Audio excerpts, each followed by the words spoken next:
Students, आज आप लोगों ने टेस्ट लिखा। मैं चाहता हूं आप सोचें, क्या गड़बड़ हुआ, क्या अच्छा हुआ, क्या मैं वही मिस्टेक्स वापस कर रहा हूं। टेस्ट के टाइम पे बहुत ज़्यादा प्रेशर फील होता है, सिली मिस्टेक होती है, चीज़ें भूल गया। ये 4 खानों में मैंने 4 टाइप की चीज़ें डाल दी। आपको क्या सारी चीज़ें याद थी? आपने सिली मिस्टेक की, बहुत ज़्यादा एंग्जाइटी हुए और कुछ इंप्रूवमेंट हुआ, या वही डाक के 3 बात वहीं पे अटके हुए, हमने एक्चुअली कुछ इंप्रूवमेंट नहीं किया।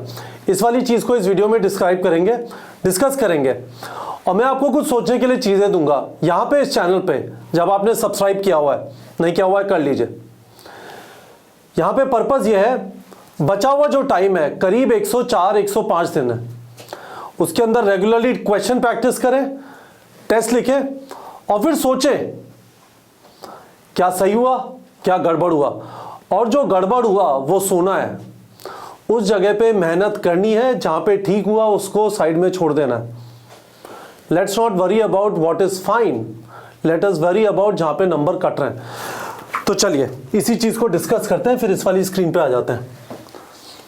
What went wrong in the mock test today? ये चीज सोचने की जरूरत है ना, ये चीज सोचने की जरूरत है। What went wrong in the mock test today? तो मैंने आपको 2 चीजें बताई हैं। आपकी जो पढ़ाई की सीक्वेंस है, स्टेप 1 थ्योरी करते हैं, फिर एमसीक्यू प्रैक्टिस करते हैं, फिर मॉक टेस्ट लिखते हैं और उसके बाद अपने वीक एरर आइडेंटिफाई करते हैं, उन्हें फिक्स करते हैं।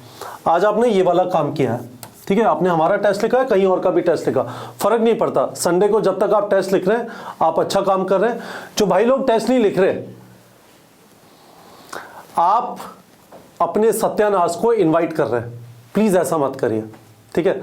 आपने इस चैनल को सब्सक्राइब किया हुआ है तो प्लीज, मैंने ना जाने कितनी बार बोला होगा, आप टेस्ट नहीं लिखेंगे आपको कॉन्फिडेंस नहीं आएगा, आपको लगेगा मुझे क्या आता है क्या नहीं आता, आपको मन करेगा सारी चीजें रिवाइज कर ले। टेस्ट लिखते ही सारा धुआं, सारी धुंध छट जाएगी, पता चल जाएगा ये ठीक है और यहां पे मेहनत करनी है। और टेस्ट के बाद आप वीक एरर आइडेंटिफाई करते हैं। तो पहली चीज है, इसमें कोई भी चीज ब्रोकन है। आपने एमसीक्यू प्रैक्टिस ने किया, टेस्ट लिख दिया, टेस्ट में परफॉर्मेंस अच्छी नहीं होगी, अच्छी तरह थ्योरी नहीं पढ़ी थी, डायरेक्टली सिर्फ एमसीक्यू प्रैक्टिस की है। किंतु ये 4 चीजें है ना, मैंने आपको पहले बताया। दूसरी चीज ये है, आपको बैलेंस मेंटेन करना है सिलेबस कंप्लीशन और रिवीजन के अंदर। खासकर जैसे ड्रॉपर्स हैं, उनका अभी है ना सिलेबस जरूरी नहीं है खत्म हुआ हो। आपका एग्जाम हुआ था जुलाई में, प्रॉपर्ली तैयारी चालू हुई मिड अगस्त के आसपास, जगह जगह पे लाइव क्लासेस या क्लासरूम कोचिंग चालू हुई, तो अभी सिलेबस खत्म नहीं हुआ होगा, है ना, अभी सिलेबस खत्म नहीं हुआ होगा।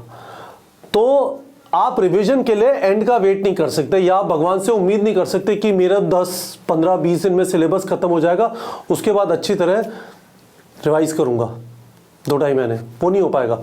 आपको सिलेबस कंप्लीशन और रिवीजन साथ में करना है। आप रिवीजन साथ में नहीं करेंगे, आप टेस्ट जाके देंगे और आपको लगेगा अरे यार आता तो सब कुछ था, अब कुछ याद नहीं आ रहा, ठीक है।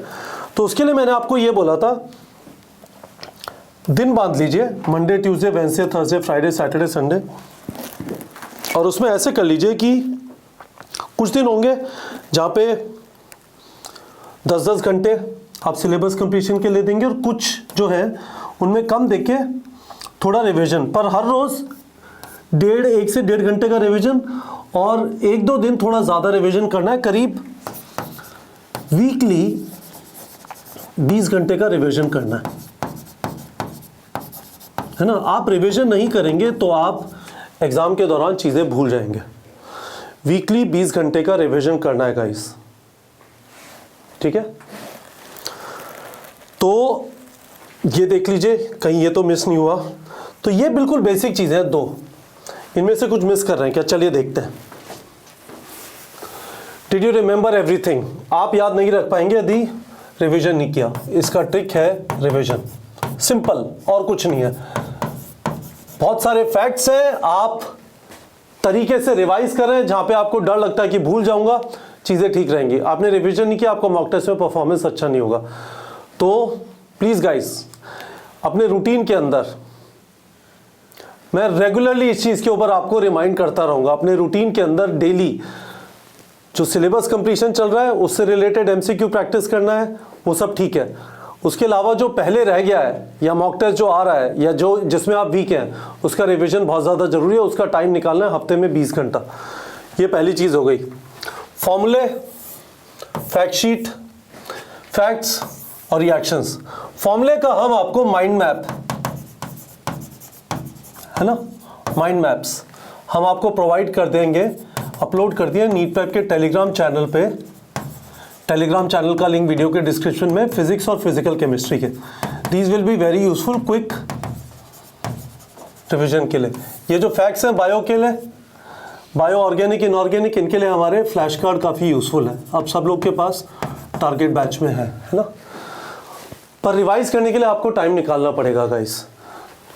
यदि आपकी सिली मिस्टेक्स हो रही हैं, यदि आपकी सिली मिस्टेक्स हो रही है तो इसका क्या रीज़न हो सकता है? दो रीज़न हो सकता है। एक रीज़न ये हो सकता है did not do sufficient MCQ practice.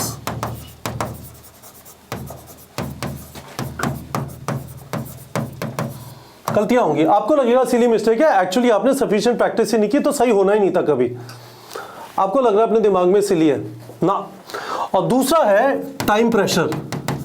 Time pressure किस टाइप का होगा? यदि आपने मॉक टेस्ट दिया और अपने दिमाग में ये नहीं बैठाया। सो फॉर एग्जांपल, यदि आपको 200 क्वेश्चन का मॉक टेस्ट देना है तो आपके दिमाग में ऐसे होना चाहिए, बायो करूंगा पहले, bio 1, bio 2, let's say chemistry, फिर फिजिक्स।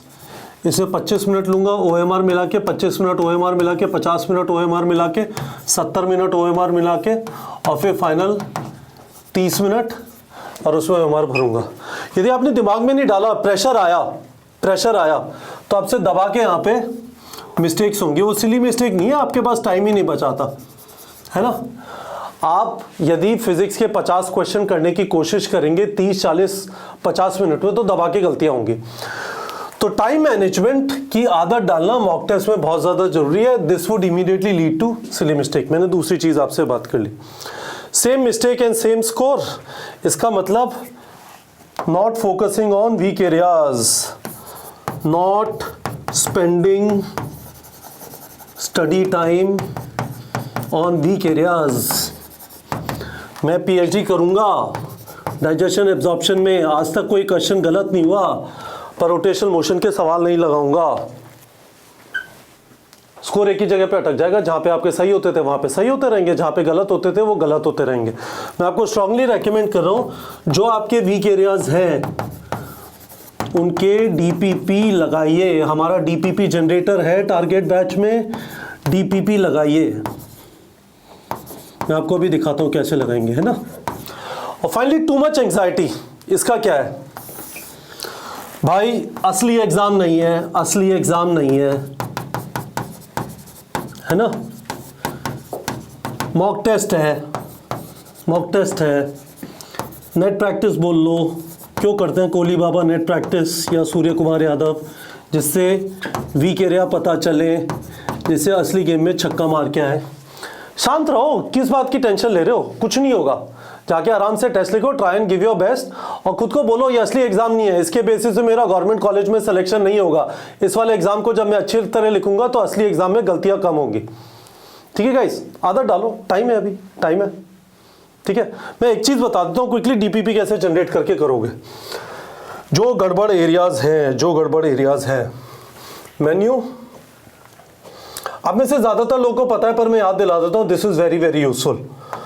और वीडियो के डिस्क्रिप्शन में आदिति वुरुम का एक वीडियो डाल दिया जिसमें उन्होंने एक्सप्लेन किया वो डिफरेंट चीज़ें। रैंक 50 थी, एम्स दिल्ली में, अभी हैदराबाद से है।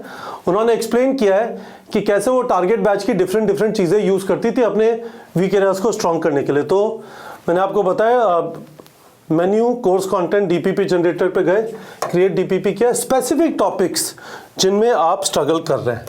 जैसे आज आपने फिजिक्स में आए,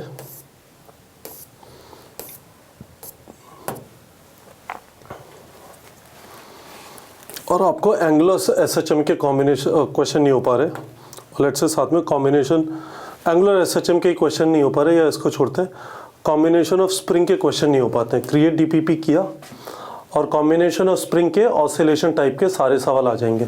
आपको UI पता है कैसे PDF वगैरह जनरेट करते हैं? एक बार देख लेते हैं। PDF जनरेट करके प्लेटफॉर्म में से निकाल के कॉम्बिनेशन ऑफ स्प्रिंग के ऑसिलेशन रिलेटेड क्वेश्चंस आ जाएंगे। This is what you need to do. यदि आपसे ऑसिलेशन के अंदर ये वाले क्वेश्चन गलत हो रहे हैं, इनकी प्रैक्टिस करेंगे, तब आपको कॉन्फिडेंस बिल्डअप होगा। ये देखो, है ना, आपको कॉम्बिनेशन ऑफ स्प्रिंग के क्वेश्चन दिखाई देंगे। ये रिसोर्स आपके पास अवेलेबल है, आपको टाइम निकालना पड़ेगा, आपको ये समझना पड़ेगा, वीक एरिया पे मेहनत करके आपका स्कोर इंप्रूव होगा। आज आपने जो मॉक टेस्ट दिया वो आपको एक संदेश दे रहा है, उसका आप पोस्टमार्टम करेंगे, वो चीज आपके चेहरे में दिखाई देगी, यहाँ पे गलत है, यहाँ पे गड़बड़ हो रही है, इस चीज के ऊपर मेहनत करो। तो गाइस मैंने सोचा संडे है, अभी अभी आपने मॉक टेस्ट दिया है, कुछ लोगों का अच्छा हुआ होगा, कुछ लोगों का खराब हुआ होगा, फर्क नहीं पड़ता। ये मैंने आपको कुछ मिस्टेक्स, इस चैनल पे हमारी कोशिश यही है आपको नीट की तैयारी कराएं। चैनल कंपनी का नाम है neetprep.com, हमारी वेबसाइट जहाँ पे बच्चे तैयारी करते हैं neetprep.com, नाम से जग जाहिर है कि हम नीट की तैयारी कराते हैं। और इस चैनल पे हम आपको रेगुलरली गाइड, मोटिवेट, मेंटर करते रहेंगे, आपको बताते रहेंगे किन चीज़ों पे मेहनत करो, किस पे मत करो। और एक चीज़ ध्यान रखिएगा, आपसे वीडियो देखे जा रहे हैं या आप क्लास में जाके बैठ जाते हैं पीछे और सोचते हैं आप पढ़ाई कर रहे हैं, पढ़ाई का असली पता तो तभी चलेगा जब आप प्रैक्टिस करेंगे, चाहे एमसीक्यू प्रैक्टिस करें, चाहे टेस्टिंग करें। तो गाइस ये था आज का वीडियो। होपफुली आप लोग अच्छी तरह सोच के पोस्टमार्टम करके सोएंगे कहाँ पे गलती हुई और आपका प्लान क्या है आगे आने वाले दिनों में, अगले 3, 4, 5, 7 दिन में उसे फिक्स करने का। मैं आजकल रेगुलरली बोल रहा हूँ, इस चैनल को सब्सक्राइब कर लीजिए। मुझे बहुत सारे ये वाले जो क्वेश्चंस है आते रहते हैं और उन्हीं क्वेश्चंस के जवाब में मैं वीडियो बना देता हूँ। होपफुली आप लोगों ने वीडियो मिस नहीं किया है, लगे रहिए, मुझे प्रॉमिस करिए। आज आपने टेस्ट दिया है, सोएंगे तभी जब आपका पोस्टमार्टम हो गया, आपने अपनी वीक एरिया आइडेंटिफाई कर लिए। और इस चीज को जरूर सोच लीजिए कि क्या आप रिवीजन का टाइम निकाल पा रहे हैं, क्या आप बैलेंस कर पा रहे हैं सिलेबस कंप्लीशन और रिवीजन को या नहीं, या आप ये उम्मीद लगाए बैठे कि कहीं एंड के अंदर मैं कर लूंगा, टाइम मिल जाएगा। टाइम नहीं मिलेगा गाइस, हर रोज रिवीजन अभी से करना है। इस चीज को भी कंफर्म कर दीजिए वीडियो के कमेंट सेक्शन में, ठीक है बच्चों।